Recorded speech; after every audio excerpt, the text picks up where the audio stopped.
North వాళ్ళ చూపు తెలుగు వైపు, సౌత్లో మిగిలిన ఇండస్ట్రీల చూపు తెలుగు వైపు. అలాంటప్పుడు కొందరు హీరోయిన్లు మాత్రం తెలుగుకు దూరం దూరంగా ఎందుకు జరుగుతున్నారు? దూరం అయితే ఏమొస్తుంది?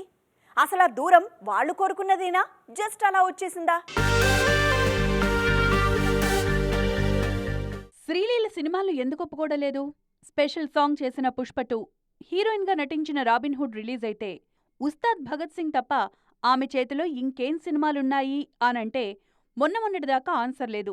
కానీ తన చదువు కోసం గ్యాప్ తీసుకున్నట్టు అమ్మని చెప్పేశాక ఓకే అని కుదుటపడ్డారు ఫ్యాన్స్. ఆమె సంగతి వదిలేయండి, మిగిలిన వారు తెలుగుకు దూరంగా ఎందుకుంటున్నారు?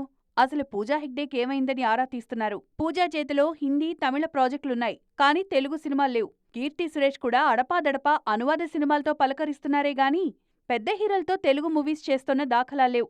అటు నయనతార కంప్లీట్గా తమిళ్లోనే చేస్తారని బౌండరీలు గీసుకున్నట్టు కనిపిస్తోంది. రకుల్, రాశీ ఖన్నా ఒకప్పుడు వరుసగా సినిమాలు చేసేవారు. ఏదో ఒక ప్రాజెక్టుతో తెలుగు వారికి దగ్గరగా ఉండేవారు. కానీ ఇప్పుడు అనువాద సినిమాలతో కూడా పలకరించడం గగనమైపోయింది.